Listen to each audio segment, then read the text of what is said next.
Good morning, good morning. Hello guys, hello world, hello Philippines. 1 November here.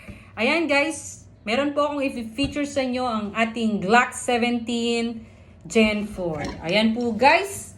But before that, before nating umpisahan, kailangan po natin i-check kung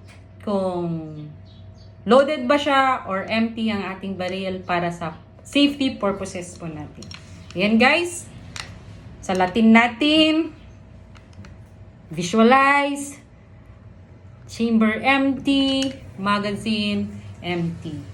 Alam nyo guys, ang Gen 17 Gen 4 is meron po siyang interchangeable na box strap.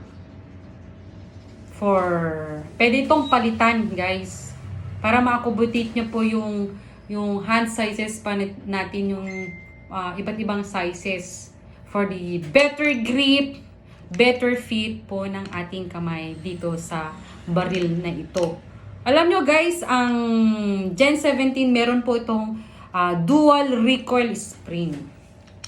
Around the world guys, ang Glock 17 is kilala na po ito sa buong mundo, around the globe na sinasabi. Ang law enforcement natin, ang military personnel natin at other agencies is subok na po ang Glock 17 Gen 4. Ang Glock 17 kasi mabilis po itong i-conceal, very reliable. Ang Gen 17 Luger pistol na ito is very safe, quick and precise, easy gamitin. Napaka-smooth po ng G17 Luger pistol na ito, guys. Ngayon, guys, i-familiarize po natin, kilalanin po natin itong baril po natin. Ngayon, meron po tayong front sight na sinasabi sa Glock 17, meron rear sight, ito po yung slide, yan guys. Tapos back strap, front strap, and then yung trigger guard na sinasabi, trigger, and meron po siyang trigger safety. Tapos meron din siyang magazine catch or magazine release na sinasabi guys. And then ito po yung sinasabi nilang takedown lever.